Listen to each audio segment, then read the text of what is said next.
Okay, you guys, so for this unit, we've been talking about algebra, we've been learning about variables and all sorts of stuff. But if you think back to our last unit, which was powers, we learned something called power laws. You guys remember power laws? Like when the bases are the same, you add the exponents. If there's a multiplication sign, if the bases are the same and there's a division sign, you subtract the exponents. And if it's a power for power, you multiply. So in today's class, we are going to be putting all of the rules that we learned in the previous unit on power laws with algebra and mixing all of it together to learn a whole bunch of things. Now, I have a bunch of different questions on the sheet. I may not do all of them. I might just pick and choose a couple because I do think that there are quite a few. So let's begin by multiplying monomials by monomials. Remember, monomial is a term that only has one term with it. So like x squared would be a monomial, or 5x cubed would be a monomial. What we're going to do is we're going to multiply the coefficients first, and then we're going to multiply the variables or simplify the variables using the power laws. And I've written the power laws on the side in the circle for you guys, just so to help you remember what it would be. So let's go ahead and try question number 1. First, we're going to multiply the coefficients. So what is 30 times negative 4? You guys can just say it out loud. Very close, negative 120. And then we have an x and a y. Are x's and y's the same base? Can we use any power laws for those? No. So all we're going to do is we're just going to join them together, and the answer is going to be negative 120 xy. All right, let's try the next one. We have negative 5x squared times negative 3yz. So for this question, we're going to multiply our coefficients first. What's negative 5 times negative 3? Good job, you redeemed yourself. And then we have x squared, and then we have an x squared, a y, and a z. Do we have any bases here that match? Can we use power laws for any of them? No. So all we do is I just consider it as like gluing them together. I basically take all of them and I stick them all together. So it's going to be 15 x squared y z. And usually if they're different alphabets, we put them in alphabetical order like that. Okay, let's get into a couple of harder questions. We have question 3. And this time we have a lot going on. So let's first multiply the coefficients. What's negative 2 times negative 8? Positive 16. Okay. In this question, we can use the power laws and follow along with me. We have an a squared here times an a to the power of 3 here. According to our power laws, what's that going to become? Good. And the way we knew that is when the bases are the same and there's a multiplication side, you add the exponents together. Okay, let's go on to our b's. We have b squared and b squared. What's that going to give me? B to the power of 4. And then we have c to the power of 3 and c to the power of 1. When we add those together, what are we going to get? C to the power of 4. And that's the end of our question. We can't simplify it any further. That's all we're going to have. Does this make sense? Okay, good. Let's keep going. The next one, we're dealing with a couple of fractions. What's a half times a third? 1 over 6. E to the power of 3. Do we have a matching e in the other side? No, so we can't do anything with it. We're just going to have to keep that right there. Then we have f squared times f to the power of 3. What's that going to become? Perfect. And then we have no g here, but we have a g here. So we can't really use power laws. I just stick it on and it's going to become g squared.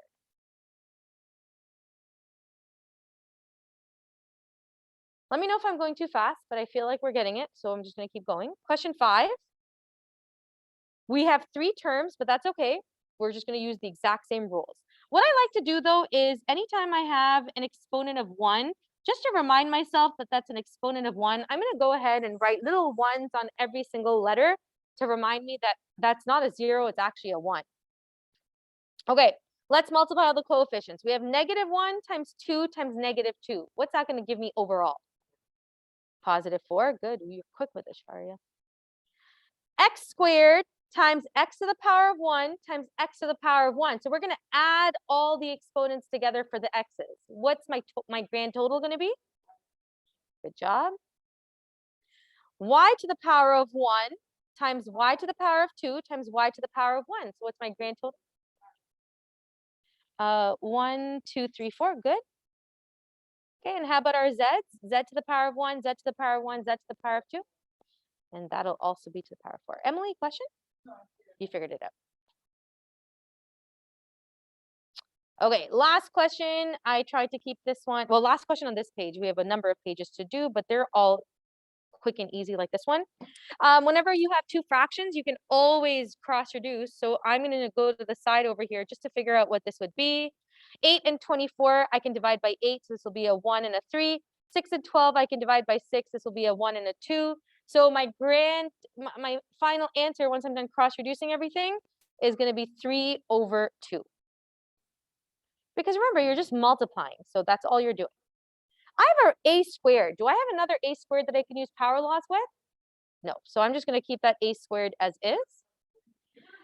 Z to the power of 3 times, sorry, x to the power of 3 times x to the power of 3. What's that going to give me? Thank you. I have y squared here with nothing to multiply to, so I'm just going to add that on. And then I have z to the power of 1 times z to the power of 2. That's going to give me z to the power of 3. Excellent. And remember, textbook questions are always written on the bottom right-hand side of the page. So for more practice, just go ahead and try that. All right, flip to the next page. Let's do the same thing now with dividing monomials.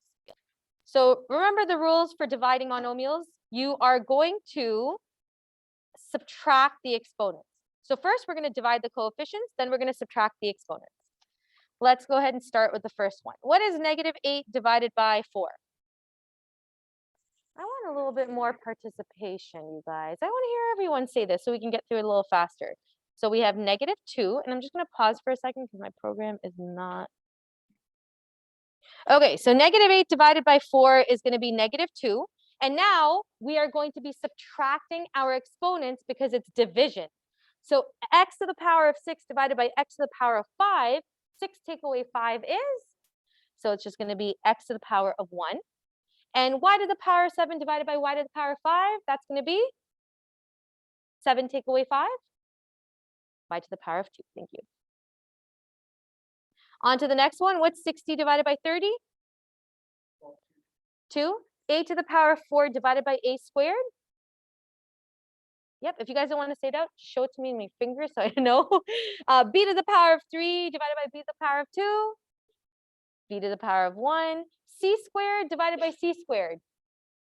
Yeah, technically, that is going to be c to the power of 0, but any exponent to the power of 0 is just a 1. So you actually don't need to write anything there because we don't usually write our 1s. If you were to write c to the power of 0, that would not be fully simplified, so you should write nothing there. A division question can also be written like this. But that's okay because it's still the same thing. If you don't like it written like that, you could always change it so it looks like this. What's 10 divided by 2? 5. What happens if we don't have a matching pair? So we have x squared but nothing underneath. You just leave it. Yep. And then y to the power of 4 divided by y to the power of 3. Y to the power of 1. On to the next one. What's negative 12 divided by 3? Negative 4. A to the power of 4 divided by a to the power of 2 will be a to the power of just 2. Okay. Now we're getting into negative exponents. I'm going to slow it down here so we can see what's happening. All right. For this part, this is basically like saying b to the power of negative 3 divided by b to the power of negative 5. You have to be super careful because what we're actually doing for this question is we're doing negative 3 minus negative 5. What do two negatives give us? Positive 5. And what's that going to give us? Positive 2. Okay, so whenever you have a question with negative exponents, take your time with it. Go really, really slow because you don't want to mess up the negative exponents. There are all sorts of double signs and things like that. To get the right answer, you may have to go to the side and just figure it out there. But yes, that's what it would be. Oh no, it's stuck. There we go. So my final answer here would just be b to the power of 2. Okay, I want a volunteer to help me answer the next question. Question number 5. Nayara, go ahead.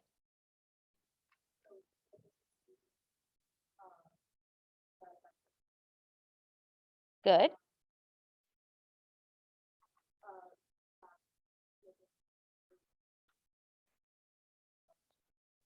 Yep. So I'm just gonna stop. I'm really glad you did that. So it's actually 8 take away -2, which is 8 plus 2, which is going to give me a 10. And so you're absolutely right. It's m to the power of 10.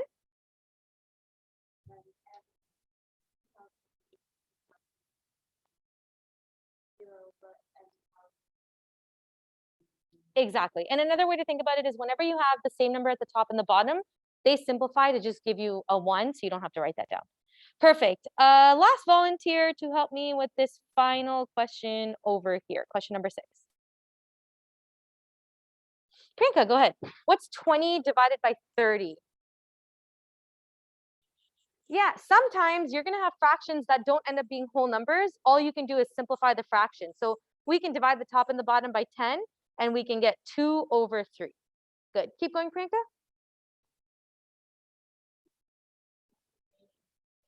Yeah, a to the power of 1. And it'll just be b to the power of 1 and c to the power of 1. Good. To get more practice for this stuff, there are these textbook questions over here. And let's go on to our final bit for today, which is the power of a power.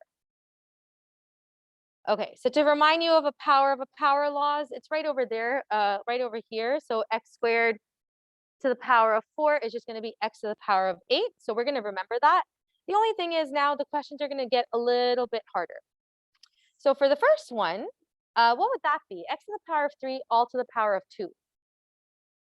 Yeah, all you're going to do is you're going to multiply the 3 and the 2 together to get x to the power of 6.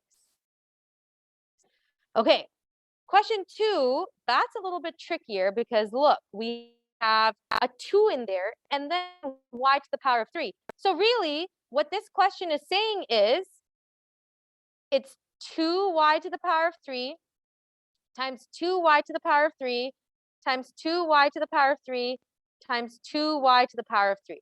You're multiplying 2y to the power of 3 4 times. That's the long way to think about it. There's a faster way to get the answer, and it is as follows. What you're going to do is you're going to take this 4 and you're going to apply it to the 2. So it's kind of like saying 2 to the power of 4 times, you're going to do the same thing with the exponents here. It'll be y to the power of 12. Okay, so you can expand it and solve it that way, or you can think of it as 2 to the power of 4. What is 2 to the power of 4? 2 times 2 is 4, 4 times 2 is 8, 8 times 2 is 16. So this is going to be 16 y to the power of 12. Doesn't matter how you think of it. You can distribute the exponent or you can expand it. Either way, you will get the same answer.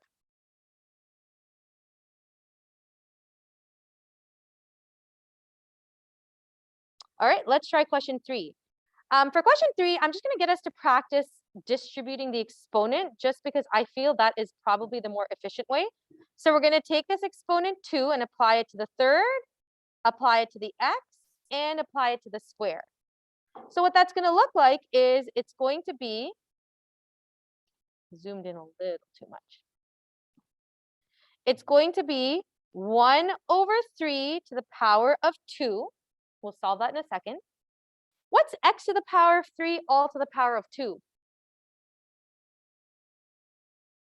You just multiply the exponents. 3 times 2 is? Yeah, so it'll be x to the power of 6. And then what's y to the power of 2 all to the power of 2? You multiply the exponents. 2 times 2 is 4, so it's going to be y to the power of 4. We're not quite done. We need to finish solving it. So what we're going to do is figure out what is 1 over 3 times 1 over 3, and what is that? Yeah, it's going to be 1 over 9, x to the power of 6, y to the power of 4. This is a little bit trickier, but does it make sense? Yeah, kind of? Okay, good. All right, let's go on to the next one. 3 more examples before we are done. Let's try this one. So what we're going to do for this, again, we're going to distribute the exponent of 3 to the negative 2. I don't know what just happened there. And to the x and to the y. If you're confused, I have one other way to write it to maybe help you. So if I were, what is happening here? I am getting all sorts of notifications. Okay, another way to write it is as follows. So negative 2 to the power of 3 times x squared to the power of 3 times y to the power of 3 all to the power of 3. I'm basically taking my exponent 3 and I'm multiplying it to every single term inside the bracket. Does it help if you write it like this? For some of you, it might help, and then you can go ahead and solve it. What is negative 2 times negative 2 times negative 2? What do you guys think? Peyton? Negative 8, excellent. What's x to the power of 2 all to the power of 3? X to the power of 6. And what's y to the power of 3 all to the power of 3? Y to the power of 9. How many of you prefer to write it like this, where everything is sort of shown, expanded? Does that help, or did you guys understand it even before that? You understand? Okay. 2 more questions. Let's just keep going. Question number 5. Question number 5 is interesting because what is that coefficient in the front of, in the bracket? A negative. What exactly does that negative mean? It means it's a negative 1. So again, what we're going to do is we're going to take that 3. We cannot forget to apply it to the negative 1. Then we're going to apply it to the 5. Then we're going to apply it to the 6. So if I were to write it like I did before, it would be negative 1 all to the power of 3 times a to the power of 5 all to the power of 3 times b to the power of 6 all to the power of 3. You don't need to write it like this. You could just solve it and skip this step altogether. I'm just doing it in a different way to help you kind of see it. What's negative 1 times negative 1 times negative 1? Negative 1, good. What's a to the power of 5 all to the power of 3? Thank you. And what is b to the power of 6 all to the power of 3? Thank you. And so that would just be our final answer. You don't even need to write the 1.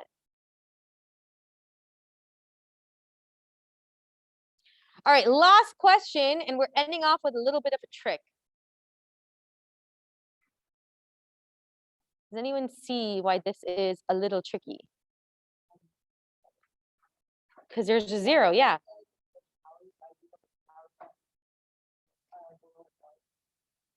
Okay, you're kind of seeing it. I have a question. What is anything to the power of 0?